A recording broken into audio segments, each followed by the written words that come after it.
For some reason, Teams is doubling. So now is he with us? Yeah, he's with us. Is he not with us? That's a- And I may- He was online. He heard you. Okay, all right. Yeah. So we are down to item 9, district report for February 2026.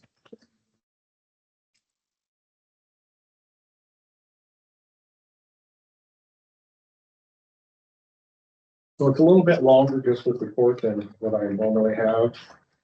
Treatment plant's running well within its permit limits. Even though we've had some very high flows. Bayside surveying, the good news on the collections on number 1. Bayside surveying did verify that our sewer line on tax lot 300 is in the easement. Our maps are, our current as-built maps are in on the drawings. So. The NWD, NOST IGA, the board has it tonight to sign. They have approved it. We did order the required flow meter to measure the gallons. It's about $2,000. And so we should have that pretty soon. We do. Oh, we already have it? Yep. Okay, we already received it. So we're good to go after the board signs the IGA tonight with the water district. The sewer easement for the issues that we're having on the 4 lots down off of 4th Street. With Aaron and John's help, we now have all the recorded easements. So there is an easement for that sewer line through all those properties, through the 4 properties. So we don't have to contact the property owners or anything, and it's going to be enforced. They can't build on it. They can't block it off. It's going to be an access point. So we do have the recorded easements. I thought you said there was a deck on top of this. We're gonna address the deck that's on the sewer line now, and most likely the building that they put there, at least made them aware if we have to get in there and do any work, we tear it all out, but we don't put it back up there to stay. So you'll note that each of the original owners separately signed the easement. You can see by the check mark by their name and by their signature that they each signed it. And you also note that I have Henry St. Helens is in there twice.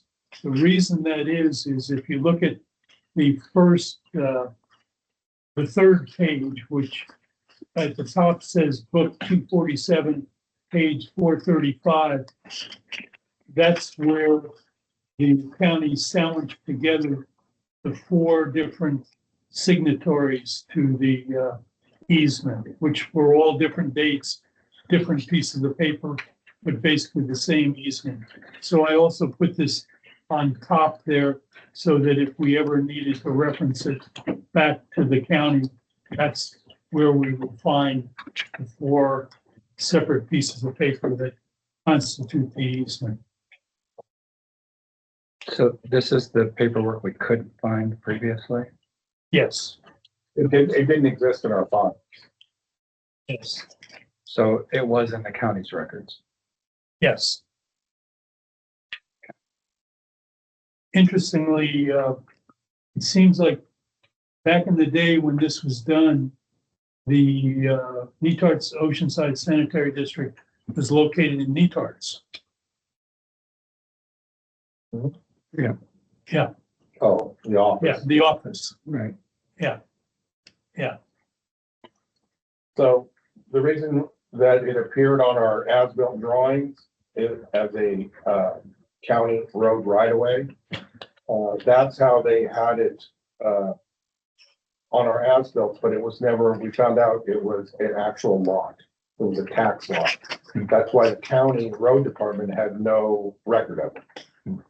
So it was, well, we found the one funky easement that made all 4 of them equal owners.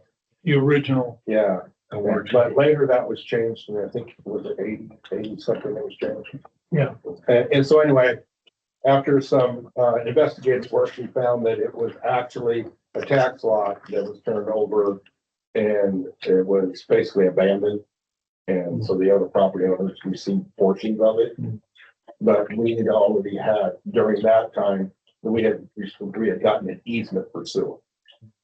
So there's no argument now with the property owners who are asking for an easement. There is an easement recorded that was recorded in the case after the sewer line was put in. So when they purchased that land, they should have been made aware of the easement by their title search. And that's, we're not the title company. Yeah. So, Yeah. it appears that the title company never showed that or it never came up on their title search. As difficult as this was to find anyway, Yeah. I'm not shocked that In, it came out. in between 2010 and 2020, each of those landowners deeded themselves a deed to, I think, try to separate their little chunk of land from the rest of the other parties. You know, yeah, that's a deed, and yeah, an attorney prepared it, and it actually, it went through one of them went through Tycor, but I mean, there was no reference at all to our easement in any of those documents.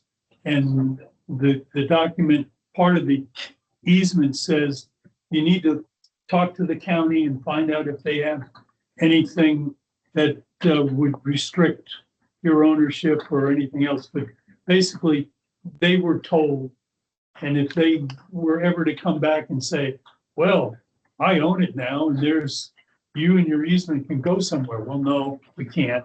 We own it. We own the easement, and it's ours. So So are the property owners aware? Have we made them aware? of No. that easement? No, we have not. We don't need to. I don't think so. Well, technically, we don't need to, but when we go down to work on that sewer line, and we'll take a copy of these with us, show them that we have a need through there, and they need a deck, they need to remove the portable building. So I gotta look at where it's actually laying in junction with the actual sewer line. And are you gonna just do a locate on that sewer line so that they can see where it lies, or? Well, we can, I mean, the clean out at the end of the line is good, Well, because he's actually tied his fish cleaning station into it, No, that's right. which we told him he has to. I don't know that there's really been debate over whether we have a sewer line that properly has an easement associated with it. You know, there was some discussion originally about the vacation of Third Street, but that's Mm. almost another problem, except for a very small piece of it, which is also covered in our easement. Okay. I mean, The only question is gonna be between the property owners. I gotta go back and see how wide our easement is, because when they did this, off of our sewer line, it runs across one person's property anyway. So when they did the laterals, that's the only part that, between two of them, I think there could be. Because our easement ends at the shutout, the clean out. Well, in that way, we always have a width, like Yeah. 5 feet, 10 feet. So we're gonna have to locate that and figure out where that lateral is. And if it stays within our easement, then it should be fine. If they brought the lateral out too far into the other property, then that's when they'll have an issue. Or the two property owners will have an issue. the only change is the Phillips property was purchased by Lofton. And I have no idea of whether that deed included the easement. And frankly, I'm not really concerned one way or the other, because the original property that Phillips had, he deeded us our easement. Did you say that you don't know that they are aware if there was ever an issue? Because I'm thinking now that we've gone through and investigated it, we might as well share the results with them. So when they sell the property to somebody else, they can pass that information along. Well, So the information that they have, I believe, is the first easement that they did that took that lot and made them each 25% equal owner of it. That's what, that's Of the totality of of it, the totality of the entire lot. right? That's not what the tax maps now show at Tillamook County. It shows that each lot equally got so many feet of that property. Right, we knew that there was a discrepancy Yeah. between those two, and we've investigated it, and we've clarified it. And I was just thinking, if we now have in our possession some kind of a map that shows the easement that we're pretty sure has been documented and recorded in the past, we should share it with them. Yeah, we don't have a map because it was never recorded on our drawings either. Well, but we could just, for information purposes, we investigated this and this is what we discovered.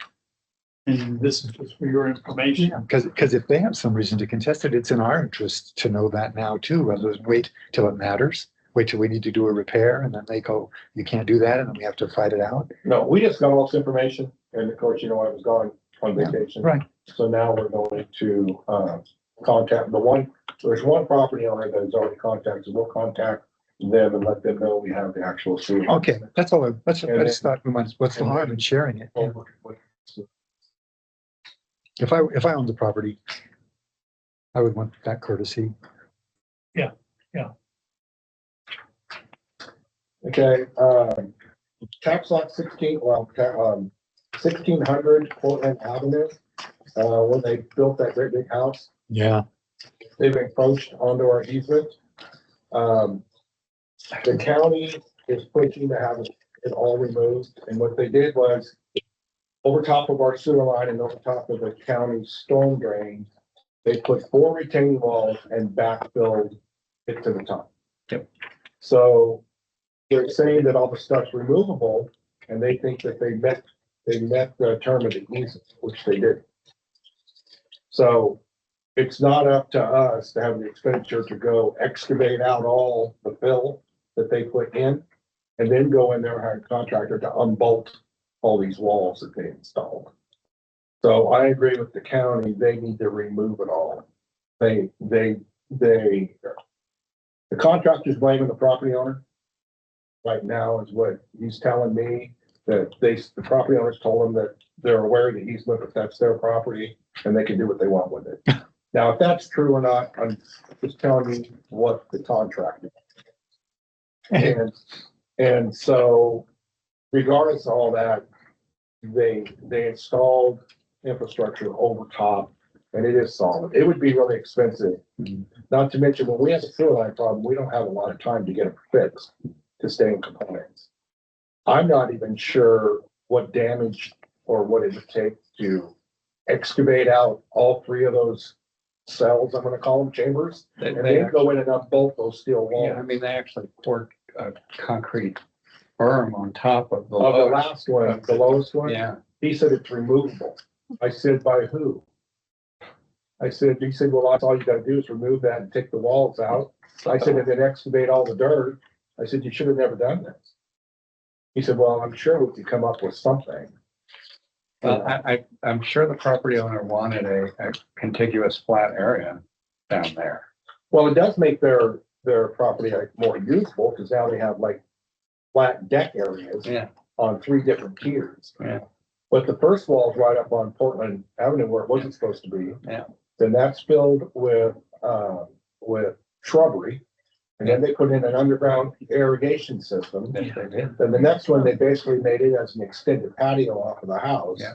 It's down, that goes all the way across below that parking area. Yeah. Then they did the next one down and they put the wall in, and and I don't see how that concrete structure on top to hold the wall is removable. Yeah, the last piece of concrete. Yeah, so even if you try to lift it off with a crane or something, chances of damaging it is pretty big. I think you destroyed it. But the main thing is, it's not our responsibility to pay to have all this stuff removed that they put on without authorization. And they were warned. This has been ongoing. You and I were there. We told them that in That was person. the beginning when they just did the parking area. Yeah, So, and I think you were standing there, I said, the most you could put across right in this easement is like a wooden walkway that connects you from your parking area to here, nothing permanent. Dan, Everything in there is permanent. I was thinking about this. And it is in my head that at a board meeting, right after that, where we discussed this, that I asked you to do something in writing to communicate to them that we had had this oral conversation.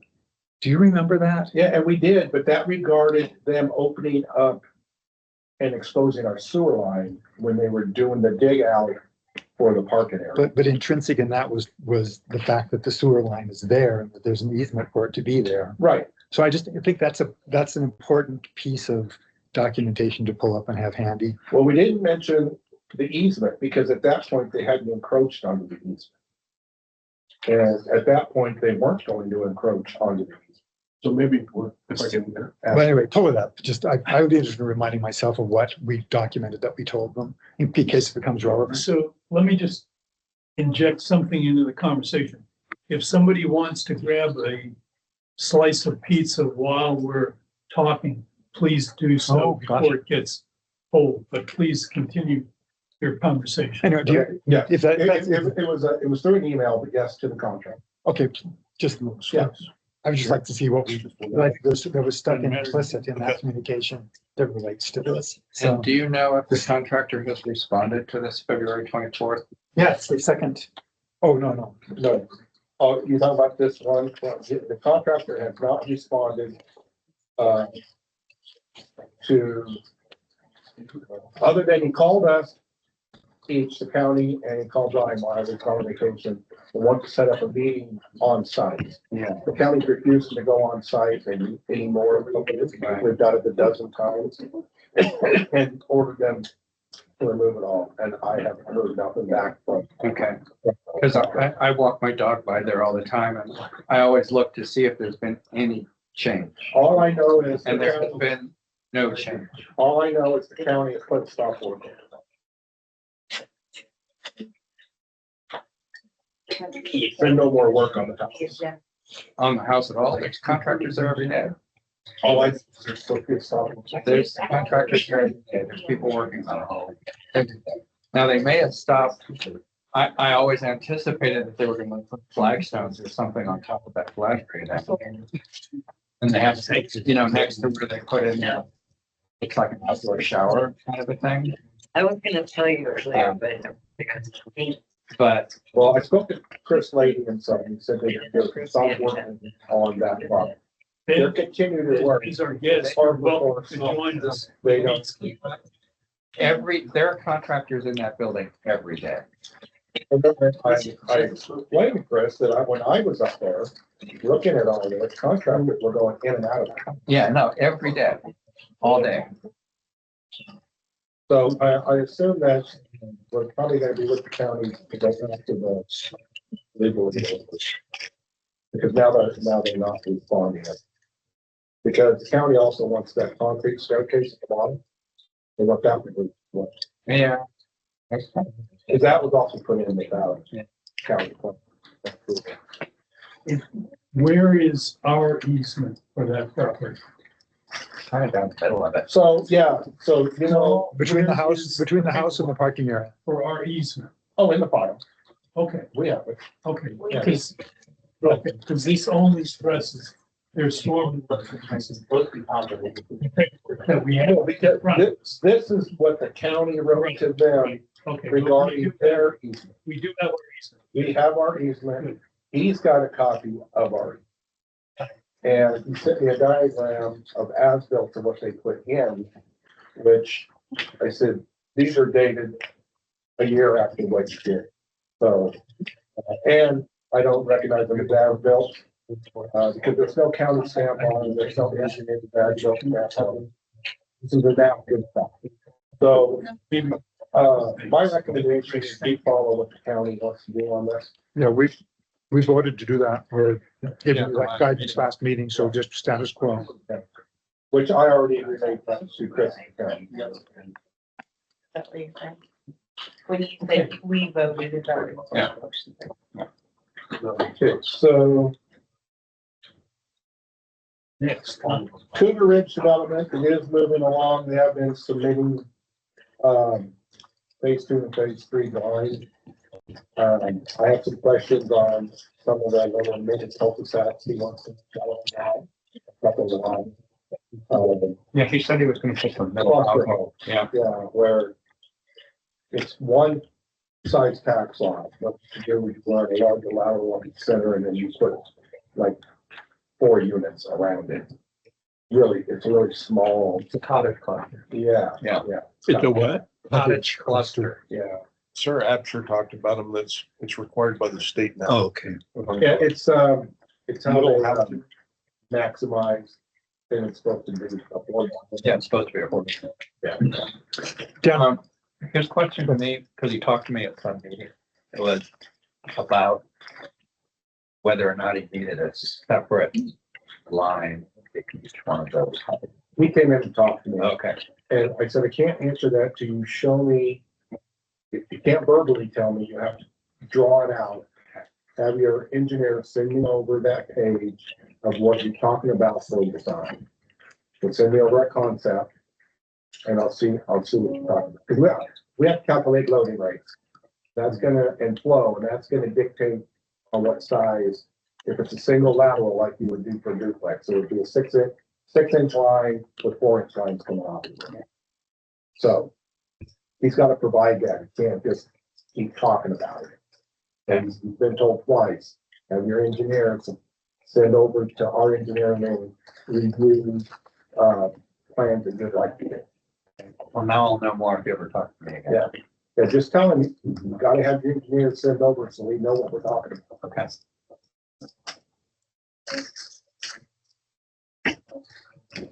So the district is receiving requests for portable food, coffee and food carts to be placed in executive sewer system.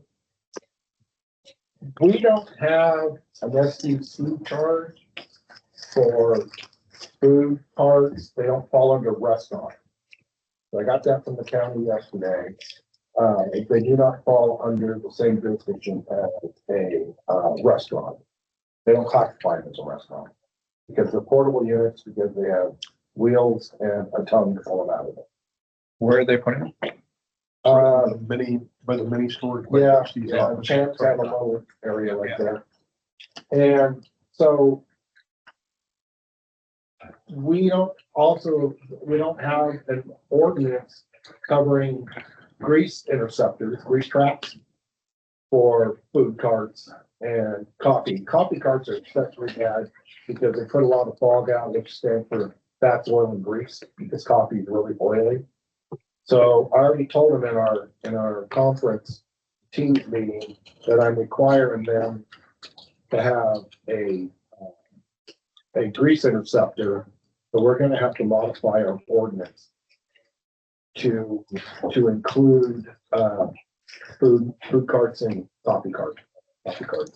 I got an example from Tillamook County, what the city of Tillamook does, but they have a no ordinance. So I figured we could take that and we can modify it for the our ordinance. Would that require us to come up with a new kind of fee, or are you just gonna include them as a restaurant? So because they don't categorize it as a restaurant, I'm thinking we're gonna have to do a special one, and I think what you sent me specifically speaks to coffee carts and food carts, mobile carts. So This it's is a the new, city. new category. The city of Tillamook, the county health, department gave me a copy of the city. Sorry. And they enforce whatever ordinance the city or district has. So she just gave me an example of what the city, has done. And what's the time frame on this? We probably should get it done soon. We have a draft ready by next board meeting. And there would have to be, an update to the ordinance, I think, or do we just write an entire new ordinance? This is brand new.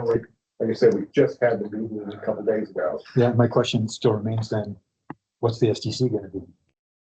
That's the other thing. Do we need to, I don't know what the SDC charge would be because it's a new capital. That's why I asked, are we just gonna add to our definition of restaurants and therefore it's the same fee? Or are we gonna come up with, we're gonna add them distinct as their own thing and then have to come up for a fee that's just them instead of just saying, okay, you're. So my Answer would be, do we contact our SDC, but then they have our SDC thing?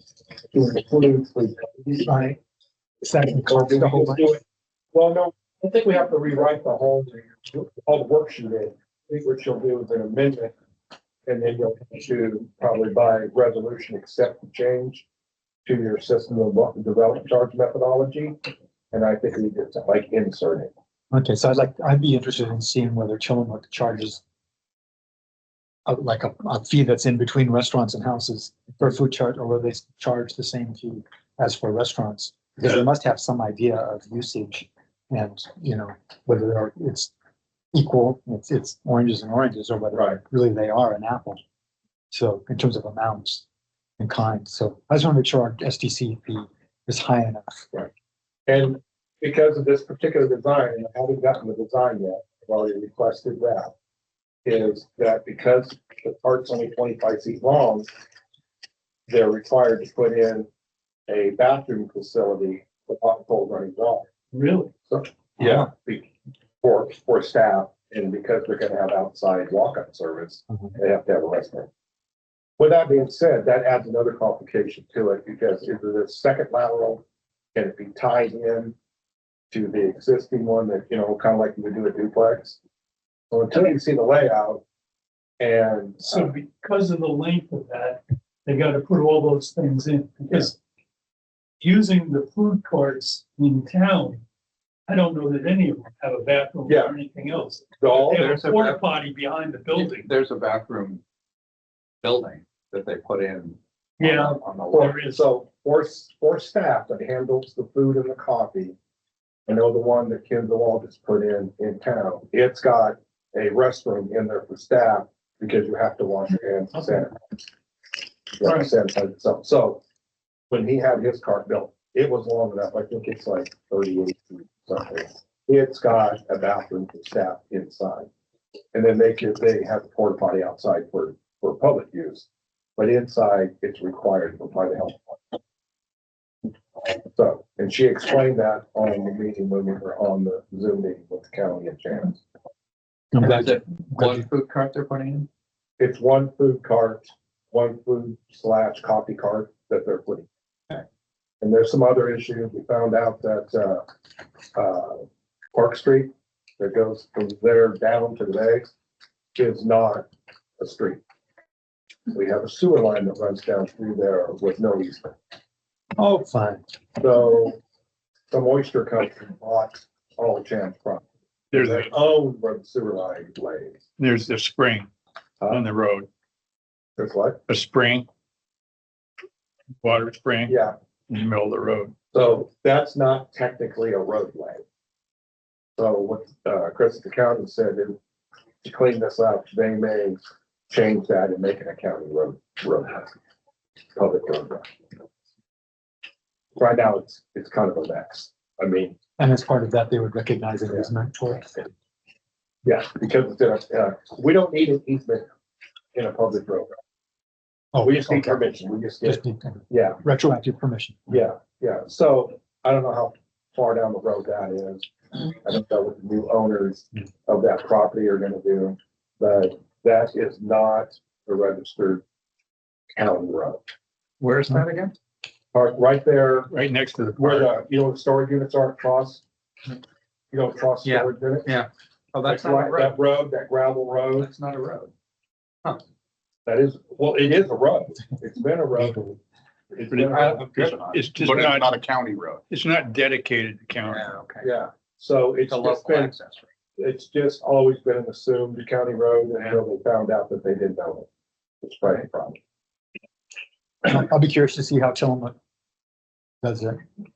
But I was hoping that the county would get it turned into a roadway, a county road. I mean, the food cart, So the food cart fee thing. What do we do for next month? Do we take a look at what the city of Tillamook does as far as the documentation that they provided you?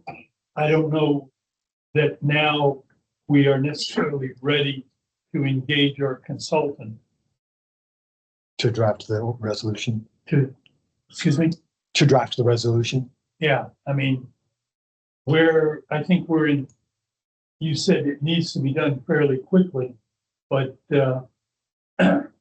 I'm not too sure we're that far down the road yet, but what's the consensus of the group? So right now, like I said, I have, email from, Jamie at the county that she sent me with a draft of what the city uses for their ordinance for requirements for cars. So to take care of as far as that goes for the interceptor, the grease interceptor and the hookup and stuff like that. As far as, what the SEC charge is, I have no idea. So, Do they have an idea? well, I asked them, can we use it, the same classification that we use for our restaurant SECs? And she said, we don't classify those as restaurants. So both the health department and Tillamook County Planning both said that. So the implication being they classify them as their own thing, Yeah, food cart. well, they have the city of Tillamook, but then because she said they're all different cities throughout the county. They have their own, designation of a food cart or Okay. So, portable. Dan, can I ask you a question? So the size of this food cart is gonna be about the size of Willie's restaurant in Oceanside. How much do we charge for restaurants? Restaurants go by seats. Is it seating? Mm. Is- Restaurant. By the water. Yeah, but by the water line side. So I would think it would be something like Willie's, which would be, so if it's variable between restaurants, like a restaurant might, if we built a Fur's cafeteria, it might be more, and Willie's was probably smaller. The size of this is gonna be about the size of Okay, so if it goes off water meter size, they have no information of what water meter they were. Okay, I don't think we've gotten that far. Oh, you were on the booth too. Yeah, because they're still trying to determine they're trying to encourage her to get a bigger food. She started with small, but didn't understand that she had to keep all of her supplies. Right. That's why they also talked about another outbuilding. So it's still in the design stage. We can move forward by. Yeah, I think doing our own. Yeah, we need to get Because she also told me there's another one coming. So I think we need to take care of the ordinance on food card, spot cards, whatever, mobile cards. I think they put one on there, so we'll figure out the SDC, if it's appropriate, charging the SDC off of the meter size. I agree. We could draft the ordinance knowing everything that we Yeah. to accept the fee, and that'll be the variable we'll have to talk The about. ordinance is really important because the ordinance needs to state in there that we require a grease interceptor sized, That's important. line engineer sized appropriately for the loading. So the ordinance is gonna take, what, a couple months? Because we have to have readings. That's why it's important not to wait. Okay. So I can get this over to legal counsel to start the ordinance so we can get a draft and read it. All right, Next month. based on what Tillamook City is doing, Yeah, right? yeah. So, do you want to get, one other, like, a little further up the road? What is it? Bay City. Well, does Bay City Do have they have any food carts? food carts? But No, but Garibaldi does. what? Garibaldi. Garibaldi has that little Yeah. area where there's about 4 food carts. Maybe we could also get whatever information they have. Rockaway has Rockaway. several food carts up there too. Yeah, I would be comfortable, since this seems to be kind of a technical issue. If you gather the information that you think would be helpful, and I think that would be helpful, and to a draft based on what you recommend. And if there's any issues you want our guidance on, bring those to. Right, so the most important thing to me is on the ordinance that it specifically calls out the mobile food carts, coffee carts, whatever. And we get in there that the grease interceptors are required. And that's, And it's all in the same draft that I was asking about on the meeting with Jeff was on there. That's all included in what the city of Tillamook requires. I'm comfortable with you coming back with a draft. If there's issues you need our guidance on, bring those too. And we need to work on it as fast as possible. So, what are we talking about? A first draft at the next board meeting? If possible. That's Yeah. been run through legal? Yep. Okay, And that'll be the first reading. And then we could approve it in the main year. Provided there's no changes that we have. If you want to throw the draft out to me and any other board members before the next meeting, so we have a chance to look at it and give you Oh, feedback. no, we plan on doing that. Okay. Yeah, because this is kind of time crunch. Yeah, there's at least a couple of lawyers in the board, plus other interested people, Yeah. so. But so I just want the ordinance in place first. Yeah. Because that's where we're gonna start. SDC will be later. But I think the priority is that, then we can do the SDCs after that. Go for it. And it makes sense to me to make it just its own category of thing. do we need any kind of a motion to set this? I don't think so. I think I just reported to the board. I understand what I need to do. I don't need board action for that.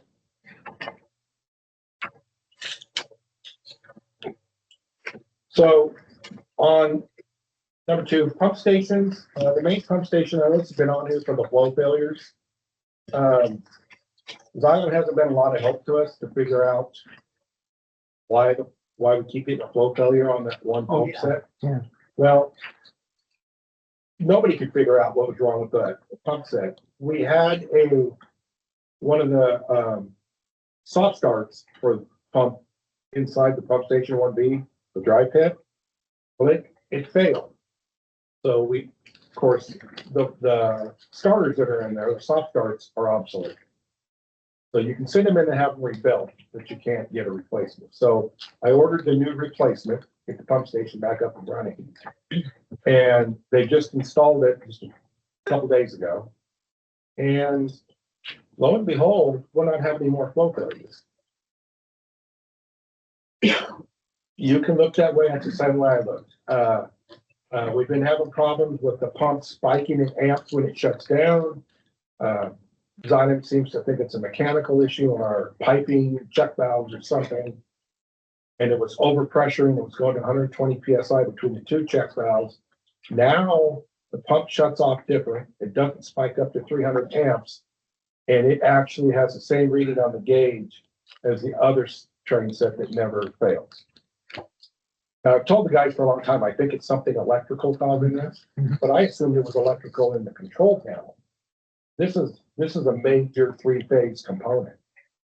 So we're now in test mode to watch it ourselves. We're not including Xylem because it's just going to be a matter of, I'm not going to admit it's our pump or something like that, or don't want it. And so this may have fixed it. We're hoping it fixed it. We'll find out as our flows drop and the longer the pump sits before it gets to its next cycle. So when we have a problem with the flow fail, but we haven't had a flow fail due to the high flows. We haven't had a flow fail in a couple of weeks. And now in the last couple of days, as our flows are dropping off rapidly, and we're still not getting the flow fail. And now both sides read the same, and we don't have the extra 60 PSI of pressure between the 2 check valves. It's got to be the way that the new soft start shuts the pump down. So before it would shut it down, but it must have speeded it up because it went to an excessive, or what I call excessive, 300 amp draw. This one stays at 200. So in some way, the pump is shutting down, is no longer creating the turbulence inside the pipe. We'll take good news. Well, it was a $10,000 repair, but if it fixes it, we're no longer going to repair the old obsolete. We'll just switch out to the new ones. And the new ones come with programming cards. And if one loses program, you pull the card out and you can reprogram the other one yourself. So there's a lot of good features on the new ones. And the new ones are about $1,000 cheaper than repairing the old one. So we're going to test that now for a while, and hopefully I get to change that on the district report with good news. Yeah. But we're really hoping that this fixed it. So on here too, it states it's about 10,000, was $8,900 for the soft start, and then it's probably $1,000 labor. And I'll see that on the March report. Yeah. Treatment plant is running, no issues. So the lower Avalon pump station, I just copy and pasted in everything instead of trying to rewrite all this from the engineer. This actually came while I was out of town. So, as you can see, PUD, they're gonna have to add in more than one pole and more transformers. So the cost is estimated around 40,000 for that. And so that's why it's not done.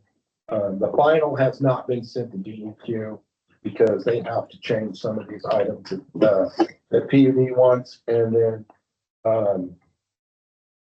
also the layout, the final layout. Now we know where electrical will come from. They can finish the final layout of the ground area where the pump station pumps, wet well, and all that. Then the next step is when they send that on, then we'll start the design for the gravity line in between the properties. I've already talked to West Deck. They're thinking about if we have to try to pay easement through the one side, they'll just put a jog in it. So we'll go up I think he states it in here. We'll go up the ones we already have easement in for the gravity line. Then we'll move over to the other lots and then we'll go up those and put them in. Yeah. Because all those townhouses that are down there now all want to get on route and sewer and get off those objective ones. And they seem more than happy to let us day trench through their property for sewer line. So I'm gonna stop you for a moment and just for your edification, Ben, what we're talking about is a separate fund, SDC, System Development Charges, which we've been kicking around this term SDCs, but when a new potential homeowner builds a house, they pay a fee to us of about 12,000, 13 now, 13,000 for their right to dig into the or tap of the sewer lines, and that money sits in a fund for capital development, new projects, whatever related to that sort of thing. And this would be a new project, Lower Avalon, just down the road from where you are, hollow down there, to build a pump station that would service all those lots that go back up the hill. And also, as Dan said, the homes by 131 that now are run with something called an injector pump, as opposed to just gravity feeding their sewage. So any questions, or does that clarify a little bit? I mean, because otherwise this gets totally confusing problem. Thank you. Okay. So we're expanding circles. Okay. So number 4, equipment purchase request. Attached, you'll find the quotes. I have 3 quotes for changing out, updating our security cameras. They're no longer adaptable to apps, and we can no longer view them remotely. Tag is responded actually rather quickly. You see the total amount there. That's replace all the cameras.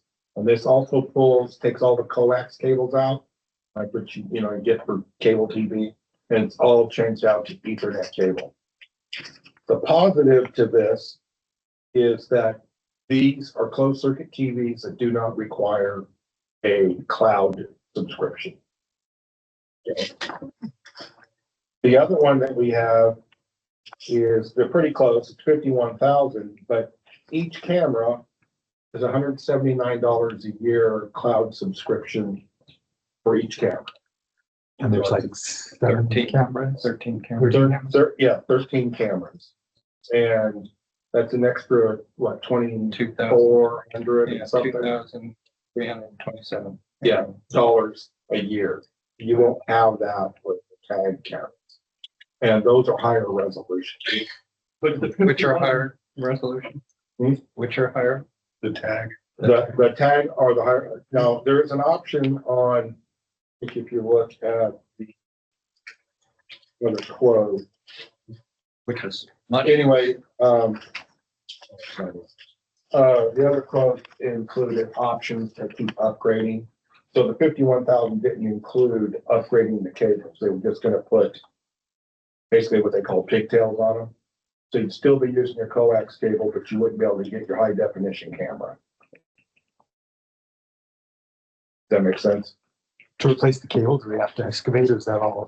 No, they'll just pull them, no, they'll just pull them through all these. Oh, okay, all right. So basically, your cable that's there now will be your pull string to pull the new cables through. And I recommend that we go with the automation group. It's a better deal, and they're the only ones that are offering cameras that we don't have to have a cloud subscription. And the last one there, I put it in because it's the third one. That was from Center Logic. I mean, it doesn't include anything, and these are also cloud-based. So they were the cheapest camera per unit. But they almost appeared to me to be almost household style cameras, not really commercial, Well, the quote is so much less. I was, because it doesn't include electrical. so we would have to, We would then have to get a bid from an electrician to come in and pull all the electrical cables and do all the hookups. They supply the cameras, and then we have to have them mounted, and we have to have them wired up, and then they program. what's the quality of these? The pixels seem to be pretty close to the pixel mount that the other two offered as well. But again, there's a caveat: if you don't run the more expensive cable, you have the same problem with pixelation, poor quality visibility. So I'm just gonna ask the stupid question. They know these cameras have to survive in a coastal salt air atmosphere. I have- Go ahead. I have questions with the Center Logic, Yeah, that was my question. Is that but he's the only third one I could get. right? And you need three for I your need public. If it's three. over 50,000 or whatever. Over 25. Okay, thanks. So I recommend So the that, third one is so low, but we can't compare it because we don't know how much the electrical cost. right. I would have had to go through, get a hold of an electrician that would even do it. Most of them, if they come do it, they want to put their cameras in, they want to do the whole package. Yeah. And, but because that is so far off of budgeting, you could throw that out. You don't have to go with the lowest bid. It even worries, on public budgeting office that it could cost you more in the end, so, this still works as our third quote. But the other two are really comparable together.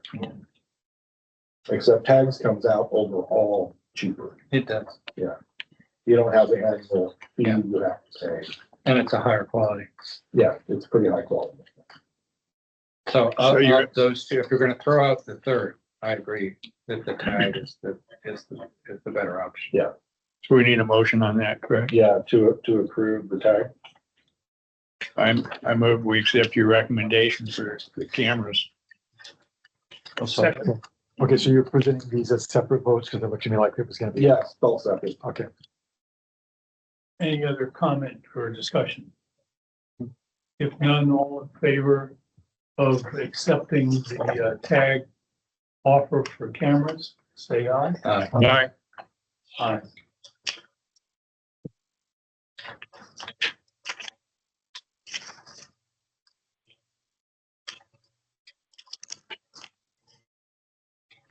So we have an issue with the main pump station pumps weighing nearly 2 tons. We have no way to lift anything outside. If we lose a pump in the well, can't pull it out unless we call Xylem over to pull it or pull it. We're at a point now that, with the issues we're having with storms and getting out here, that means you can't get a contractor in, and we have no storage area if that pump station fails.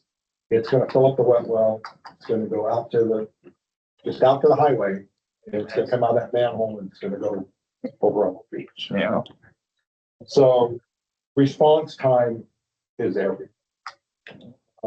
Due to some of the mishaps that we've had lately with the pump station approaching 15 years old, I would assume that we're going to have more repair, maintenance stuff to do. But this would give us the ability, because all our pump stations, when I had them designed, they all have quick releases. We no longer have to call electricians out to unwire the pumps and rewire them back in. They basically unplug it. So we can change any one of the 4 pumps ourselves without calling an electrician or somebody else. We just need something to lift the pump out of the wet well. All these years, it hasn't been a lot of a problem, except for the last couple of years with Xylem, who we always call, then getting them out here at time. We're short on help. Different excuses, we just can't get it. And so we want to be able to change the pump, have the control to change pumps out when we need to. It's hard to justify the DE2. You got a brand new $155,000 pump sitting there, but you have no way to put it in the other one. So this truck that they offered us, their service truck, which has been here before, for $75,000 with an 8,000-pound crane, fully loaded with pressure washer and all the tools that are in. I priced a comparable truck and you're at $209,000 if you were to buy one comparable to this one. So we're not going to drive it. It's got 137,000 miles on it. We're not going to drive it. I think it's a good investment for us to have here. It will come in handy. It's got a long enough boom on it. We can change the motor out on the auger drive up on top of the headworks. It sticks up there. It will give us a lot more ability to do things that a smaller crane cannot do. And it's got hydraulic outriggers on it, so it can lift quite a bit of weight. I did check the budget. I went through all that and I made sure that everything you're approving tonight, the money's in the bank to pay for it. So. Do we have a line on the price of the Track. capital? It'll come out of capital resource. Now, right now, if you look in there, it's budgeted, I think, $53,000 per vehicle. We can go over that line. We just can't go over the categories. So it's not gonna go into service as part of one of the ones that you drive around to respond or No. do maintenance and stuff. It's So gonna be here, basically for Ever like, you're drive- buying the crane. Well, we're buying the crane, yes. Can it be used in other places? Absolutely. But it's got 137,000 miles on it, so. Yeah. It's best not. And it's a diesel. That's barely taking it in. Okay. Yeah. So So, it'll basically drive from here down to the main pump station. well, we'll use it throughout the district. We'll probably start using it at the caves because right now, those are 25-foot deep wet wells. And in order to use our crane, we have to what's called singling out the line, which the cable, which takes half its lift away from it. So we're at the edge of what that can do at the caves. We'll probably use this one at the caves because those are our deepest wet wells. Okay, let me ask this then, from the other end, is buying this, since it's barely broke in, gonna allow us to defer some replacement of one of the other trucks that maybe make that later than it otherwise would have been, or? See what I'm saying? You're adding to our fleet, Adding to the fleet. and it's relatively new. So is there a relatively old one that we won't have to replace now because you will have added to the fleet with this one? Yes, so basically you're adding to the fleet for the other crane truck that we have. And I thought about surplusing that to get some money back. It's a 2001, you're not gonna get much for it, but we would struggle getting this big one into the Oceanside pump station because that's pretty narrow down in there. And when we've had this truck in there with Zion before, it kind of blocks traffic. And it, makes people kind of upset that they can't get in and all their very easily. So, but this, I think, this would pretty much finish off our fleet. You don't see us needing to purchase anything. The rest of our vehicles are fairly new. The oldest one we have is the old crane truck. So, because I've been looking at just flatbeds with cranes on them. They have them up, the fishermen use them to take their crab. And every one of those are rusted out and they still want $50,000. I'll make a motion to go ahead. So Zion made us a deal that you pretty much can't refuse if you're looking at getting a bigger tank. John, did you catch this? I made a motion to go ahead. Just the vehicle. Second, I'll second it. Discussion. I think we've had it. All right, all in favor, say aye. Aye. Aye.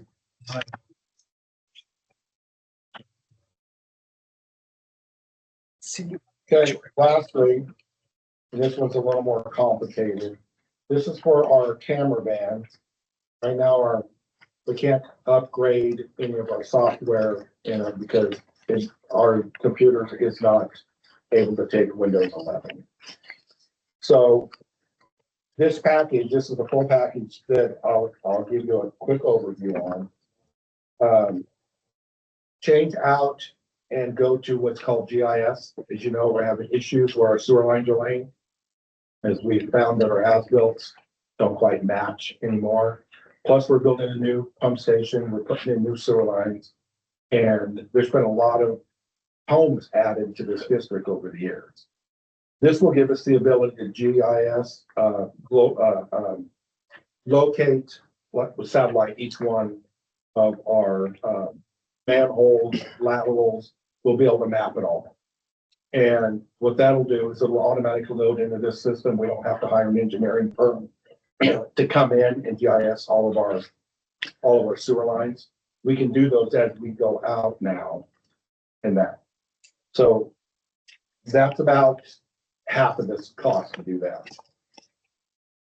The 18,000, 19,000. So the second software package that brings it to 47,000 is Microsoft, what was it called? Web Office. Web Office. And that gives us the ability to take the GIS, we can send it to engineers. We don't have to go out to the van or pull the information off of it. We'll be able to put it on a computer screen. The board can look at it. That software took me back a little bit when it was almost like $19,000 for that software. The benefit to that is that we can use it in board meetings, we can do presentations with it, we can share it with engineers, with, contractors, developers. You don't have to have it to still GIS everything, you just won't be able to remote it out of the truck. Does it upgrade or do we pay for upgrades? Do we updates? The program. There is the annual cost. So the annual cost is in this initial 47. So the annual cost, which we're getting ready to pay for another year on the old system, is about $2,500. So that's included in this price as well. The first year. Yeah, but if we pay that now or in May when it's due, that's non-refundable. So we lose that money. Dan, are we able to do the initial now and then defer the web office? We are, you'll just have to pay them a separate fee to load it on later. So So the everything- 47,000 includes the Web Office right now. So let me kind of put this in a little bit of perspective. So I've asked for three expensive things tonight, totaling $172,134. This will come out of capital resource. With the amount of money that we receive on capital resource each month, this should be paid back in 7 to 8 months. Like we didn't even spend it out of it. Say that again, how are we saving money? So we're saving money by doing it all, so we don't have to pay to do it twice. That's one thing. We will use these services, okay? Two, the total cost of all of this out of capital resource, like I said, it's $172,134. The amount of money that we bring in, I wish it was what we bill out, but unfortunately it's not. At $22,000 a month that comes back into that each month, into that fund, would repay this money back in about 7 to 8 months. If we got the full amount, it would be less than 6 months. So it's a capital expenditure, but I think it's important the board knows when that money will come back into that. So Dan, is there other hardware? Because I had to replace 3 laptops because they won't take one of those. Are you gonna have to replace more hardware also? No. That's in the package. This is a complete changeover, new computer, Windows 11, all the new upgraded software. So are there gonna be any other necessary upgrades in the office because of Windows 11, because that's, The Office is already Windows 11. The only additional cost, because they don't know the length of the HDMI cable you need, could be an additional $35. I think we might even have the cable here, I don't know. So We have this- lots I of want it all HDMI front so cables. you know exactly what it is. But when I do this, I go through and see how long it is for payback. I think it's more, my personal question is with that program, how often are we actually gonna use something like making a presentation to the board as opposed, because doesn't it almost double the cost if we, It almost does. It increases that, but it's not just presentation to the board. It's also, you can give it to your engineers, you can give it to the state, we can give it to contractors that are gonna bid jobs for us. Because if they know exactly what's there, your bids are usually more accurate. So I've struggled with this software, the second package of the software for a couple of weeks, because it's pretty expensive. But they did an online presentation with us. And How long is it good for? so that's what we asked them. It's upgradable. As long as Microsoft doesn't discontinue. So Right. that's your biggest caveat with all this stuff we do. How long will Microsoft still carry it and maintain it? That was my question earlier. Yeah. That's the biggest thing. It is a large capital investment. And how old is this software? I mean, from a point of view of when was it first introduced? Is this already a couple years old? I think it's been about 4 years maybe that Q started doing the web office GIS, and the Granite system, the other part that does the mapping, has been out for quite a few years, but it's been extremely refined. So it'd be the newest version of it. So it's customized to our needs. And we're having a real problem now trying to get the software now to take and match up with the information of the sewer line compared to what's already on the as-built. So, but that would be taken care of with the computer upgrade and the other software. And this is, sorry, go ahead. All right, I'm sorry. No, so the second part of this, I put the whole thing in there.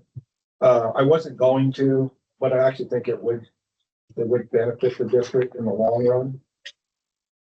And this is all of the service costs too for installing it. And this is, installation. So it's not all hardware and parts. This is installation, For programming. and this is your next year of internet support from them. Your activation fees. And what you get with this software is it's all part of it. They remote in, and if there's something that the guys need customized or changed, they change it for you. And what they can also do with this is we have to electronically turn in our I&I report to DEQ. This software will allow them to put DEQ's formatted report, and it would automatically populate it. It would actually build the form or fill out the form. Since we have to do a bunch of those intrusion reports coming up. So annually, we have to turn that report in. When you have to do this, we have to do it in 5-year intervals. So we have to drop off 1 year and we have to keep a 5-year running tally. This software will do it for us automatically.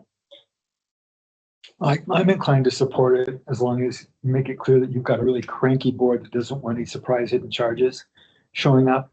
And also that we're really, really going to be irritated if this becomes outdated in like 5 years. Well, yeah, Yeah.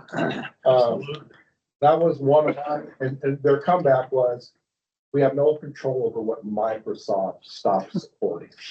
But they should be able to migrate it once you buy this system, migrate it to a new software, Microsoft, without having to rebuy the whole system again. Is my understanding. me, it's the crane truck makes sense, we gotta have things to lift and things like that, but the software, it's ever changing, and if it's not something that's like a daily need, I'm not resistant to it, but we go back and ask for more rate increases and we're spending chunks of money like this, I don't think people are gonna be too happy.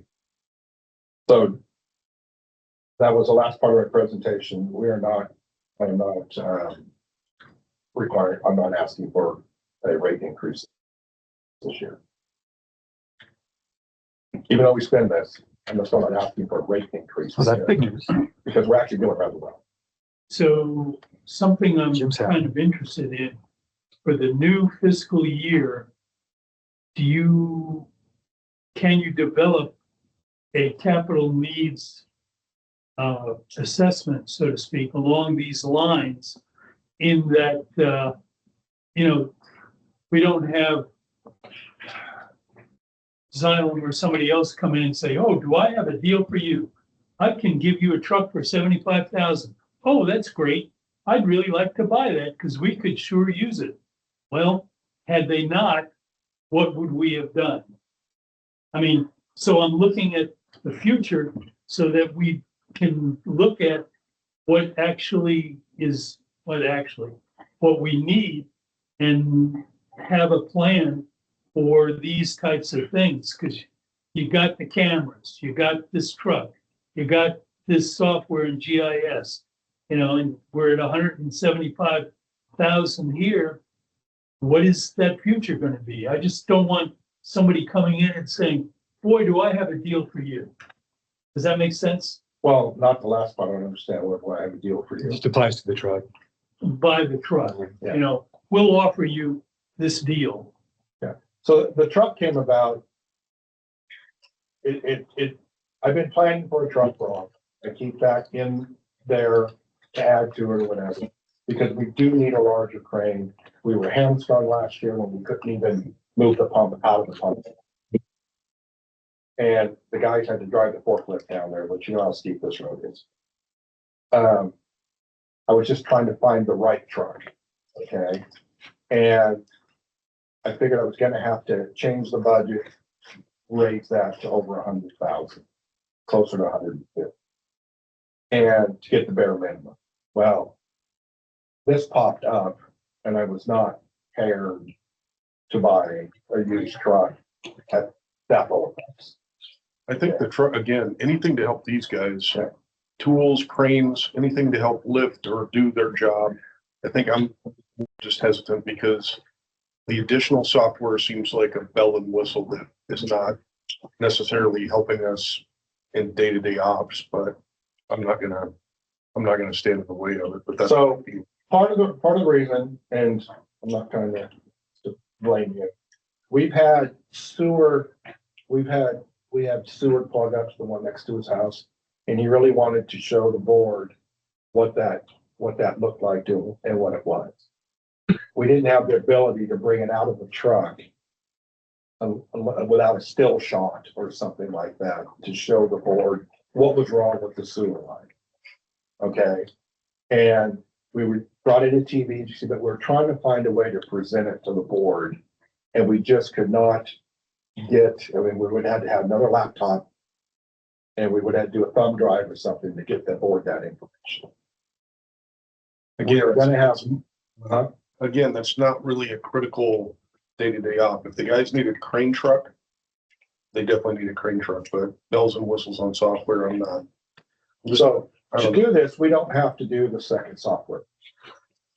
I can go back and we can wait till next month. You have to rewrite it and take out the one that gives us the web office. And that should drop it. What's it got, 18,000, something like that. It will drop it. It will You drop. still get the GIS. You still get the GIS, which is on the Esri.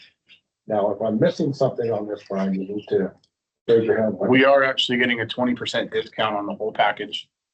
On everything that is discountable minus your activation fee, your annual subscription. They can't discount you on that. But in my opinion, as an operator out in the field, it's not really a bells and whistle thing. Okay. It really is a tool that we need. We have to supply. It's great to be able to show the board, everybody, what we do every day, what we're seeing out there.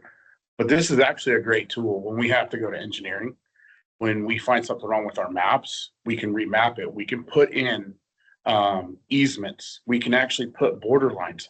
This thing will do everything for us. And when we need manholes rehabbed, lines point repaired, instead of sending the guys out in the middle of the rain and storm to take measurements, to take the video camera out, we already have the video. We just upload it. We can upload it to the locate. We give the contractor a customized login, which has thousands of encryptions on it. We can just give them just the ability to see the one section that they need, and that's it. And they come in and they give us our bid and we're done. As the lead operator standpoint and working with DEQ and reporting and everything, it is a major tool that is Jeff, I greatly rejected I make a motion. to No, go I ahead. rejected it first too, No, I'm, go ahead and make a motion with you. but when they gave us the 20% off and, Brian and Sean sat me down and explained If you guys, what it can do. I make a motion to go ahead and purchase. I'll second that. Further discussion? None? Same one I had before. I'm very really cranky if they tell us we need to replace it in 5 years. All right, all in favor, say aye. Right. Aye. I just rebuilt the computer that need because it didn't run Windows 11. Oh, one quick caveat to the worry about the software portion. Once we buy it, it's ours. And if something happens with a computer and Windows 11 isn't supported, the new computer is supposed to be upgradable to the new Windows one because we know they're always going to come out with new ones. The software we're buying will be upgradable with it. They have Granite is part of Q's, which makes the programming. And that is their whole goal, is to keep it usable indefinitely on And it's their whatever support. computers come out with. It's the support after the purchase. Yeah, it's gonna be. But the board already approved it, so we can move on. Yep. So lastly, No more pizza. No more pizza. okay, so the fueling station's been in service since 2018. It needs new hoses, filters. It needs some work. What triggered all this is one of the overflow alarms. Well, both of them stopped working. One just needed a battery, which the battery alone was $250 for each battery. But the other overflow alarm, which I believe is a state fire marshal code, because we had to have them put in, it's failed completely. A battery didn't fix it, so you have to replace it. And due to the years that the hoses have been out there, some of them, the nozzles have been left in tanks and people drove off and have broken the stuff off. We're out of spare parts. But it's time that this thing was just checked and serviced and certified, that we show that it's up and working. Now, how this works is it's a little higher than that now. The price of the alarm went up $31. So anyway, that's split between both districts. So it's roughly $1,800 each. I just gotta wait for Jeff to get his approved report next month. I did contact C&K. We can hold the price steady on everything on here except for that. And just for this board's edification, I made Dan aware that we lost hundreds of thousands of dollars out of our budget at the fire district because FEMA is shut down. We've lost about $250,000 in a grant that we were involved in already because the government shut down, and the assistant for fire department grant is no longer, can't even apply for it. It's no longer there. So I don't know if my board's going to approve our half. So I just want to make this board aware that anything over 1,000, I'm going to get board approval on. And I don't know where we're going to get that money. So I will work on that, but just letting you know that we're in the opposite state that the sanitary district is in. So that being said, if they don't get it approved, I'm gonna have to authorize this work. It's our ground out there. If we spill, we're gonna be responsible for the cleanup of the ground and for fuel. So, Alex at C&K said he'll hold the price, because all the parts that are listed are in stock at his shop in Eugene. So he said that he'll hold that new price that I just gave you a while ago.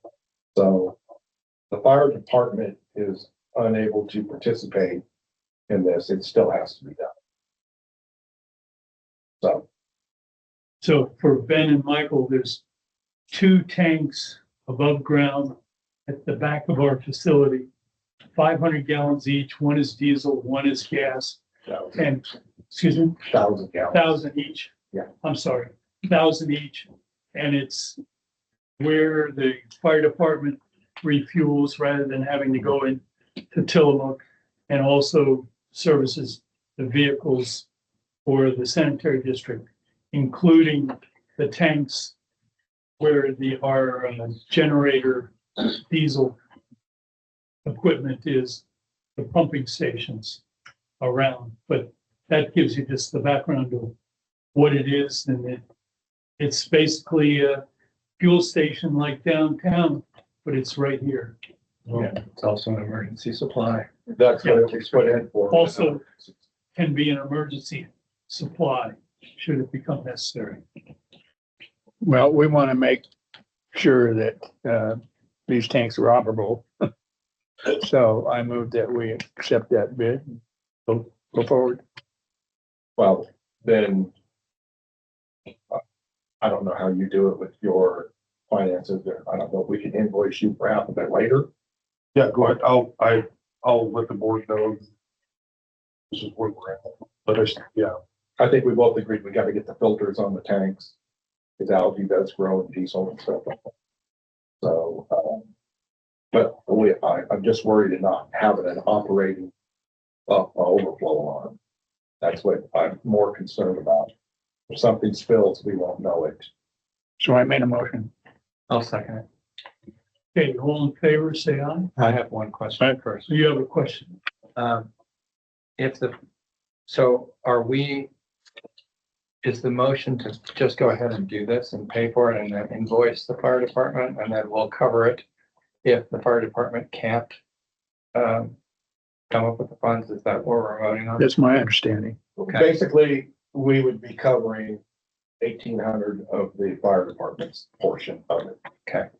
I just wanted to be clear about whether we were voting on the 18 or the 30 or the 3,000.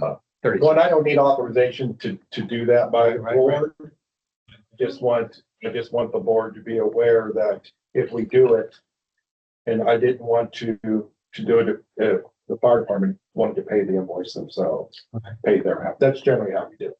When it comes to the fuel and all that. Plus, we got 2 fuel deliveries this month, which we don't normally get. So we got diesel and gas this month. So that's even double what we normally pay. So I understand where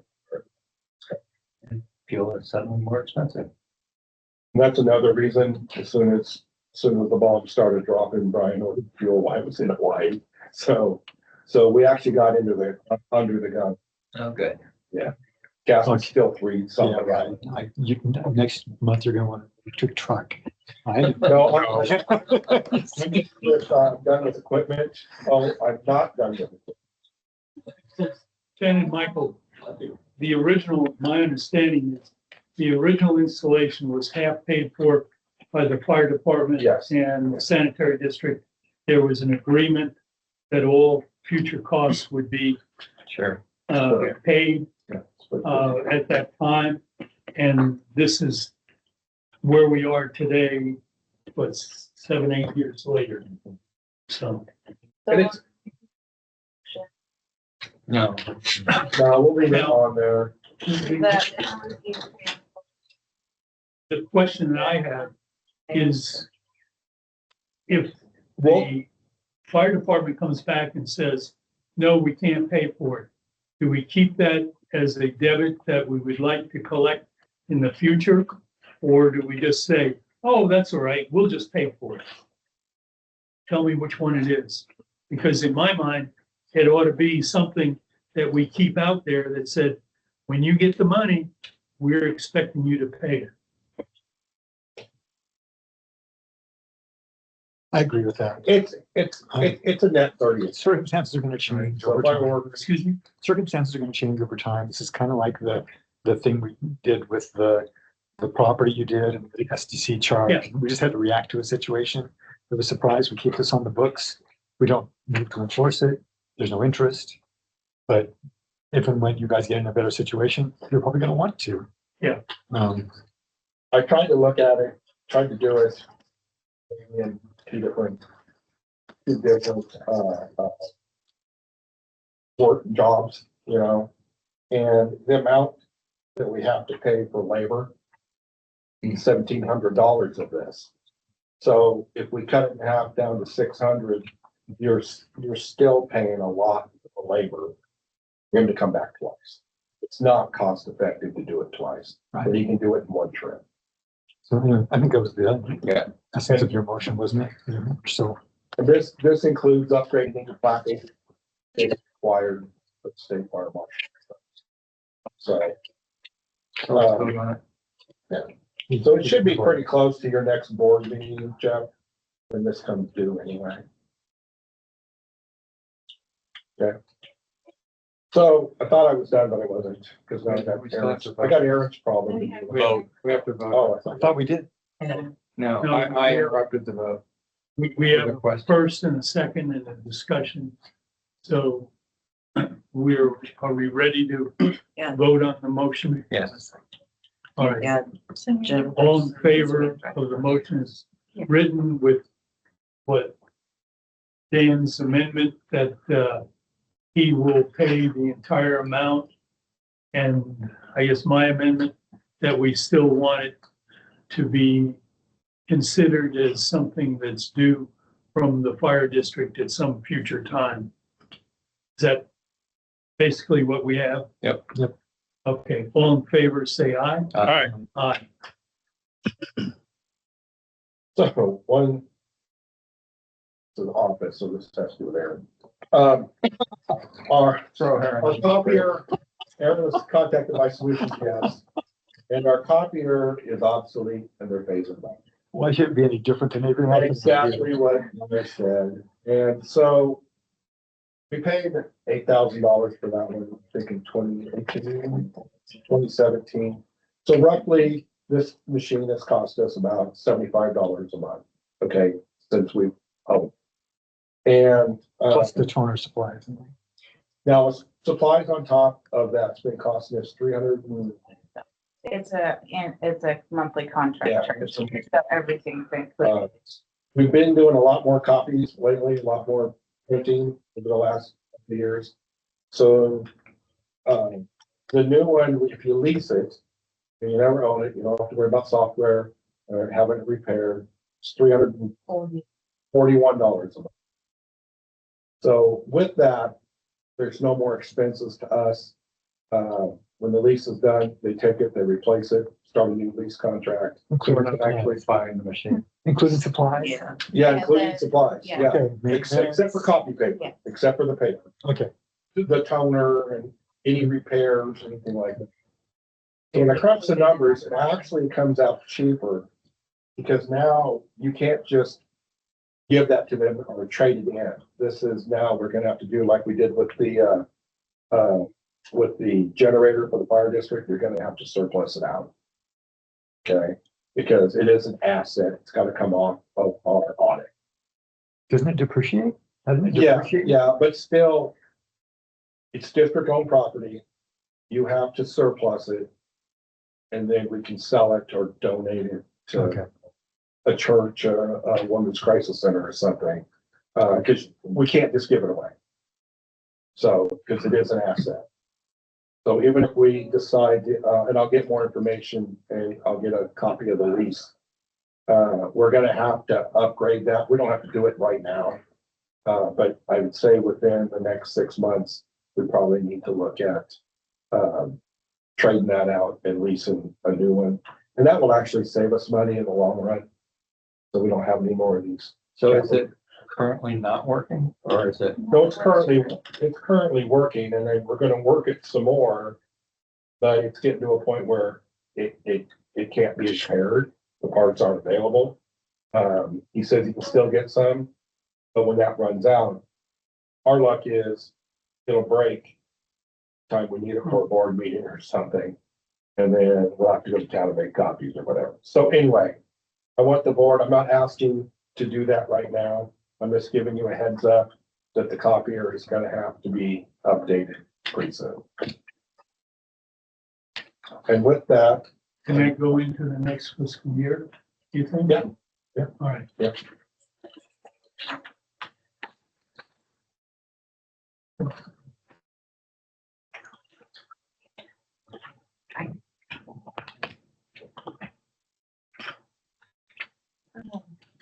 You wanna jump back real quick? This is what's done. You wanna jump back real quick? and approve Yes, these? Aaron has pointed out another error in my ways as far as approval of the agenda is concerned, that we never apparently voted to approve the modification of the agenda item F, which is the board duties and responsibilities policy manual. So I think, did we have, I don't know if we had, can I have a motion? I move that we. Second. I'll second it. All in favor, say aye. Aye. Pretty swift shot. We're happy. Jason got it. We were Right. done. So, okay, now, are you done? God, I hope so. Take I hope the microphone away from them. All right, It's expensive. old business, Avalon Pump Station project, I think you've already discussed that. yes, you guys. have- Yes. Workshop update, I don't know if there's anything to really update. We had our workshop this afternoon. Yep. Which I think was a very fruitful What? meeting. The NOSD, NWD, IGA draft, that's for board action. Motion that's been reviewed by the attorney, I believe. And it's signed by Netarts-Water. And signed by Netarts-Water. Motion to approve that, draft. I moved to approve it, but I thought we already did last meeting, but I'll move to Well, approve it I, again. I thought we were gonna get, Netarts to sign off on it first, and then we would issue our approval after their sign off. I'm not sure. You were waiting to see if they had any Changes. Change. And they did, so, So the Yeah. only change that can be made is the date will have to be updated on it. so whatever. Okay, So, I made the motion. I'll second it. all in favor, say aye. All Uh, right. Aye. Good to have this done. Been around. for a New while. business, draft of the fiscal year budget calendar, 26, 27. Any questions on that? Have you made the arrangements so that Simeon's going to be the budget officer? We're gonna get to that. It's I don't know if you've even had a discussion with him yet.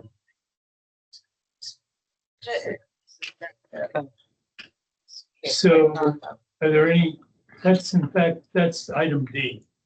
Below. Any suggestions, modifications, or anything else anybody has in mind? This looks like what I expected to see. If not, let's see, I guess we don't really need to approve that. But then we'll move down to the Maurice Mills Center janitorial agreement. Motion to approve the agreement, I move to approve the I'll agreement. second that. discussion. If there is none, all in favor, say aye. Okay. I don't know, it's getting rather late, and frankly, unless somebody wants to get into the topics, the recreational immunity law and the SDO annual conference comments, I would table those and bring them up next month.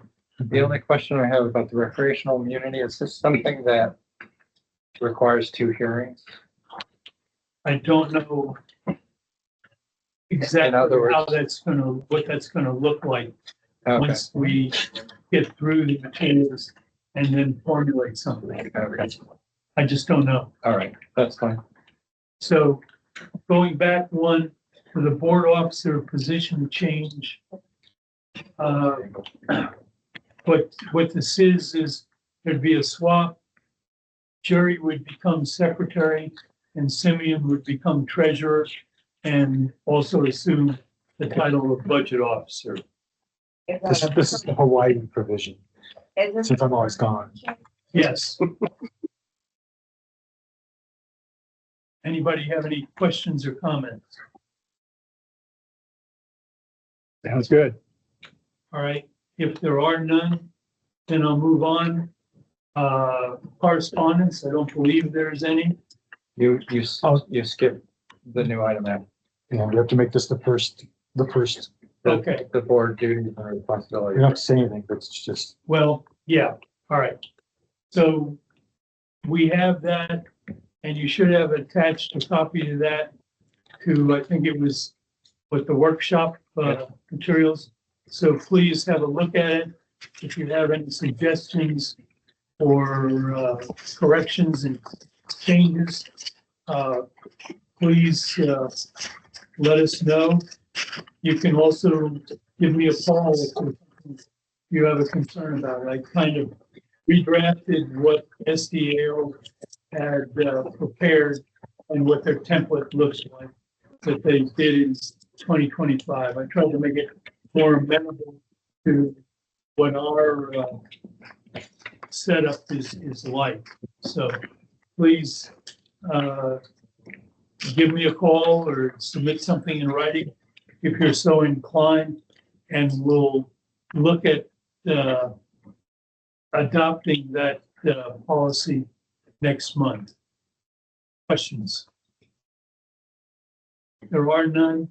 We've beat you up enough tonight. No executive session. And I'll call the meeting adjourned at 7:18. Meeting is your budget meeting, 5 PM. next month, Yeah, next month. So it's 5, not 5:30. the first budget. Okay. Yeah. take home some cookies. I don't want to. Just take a bunch. I don't want to take those home.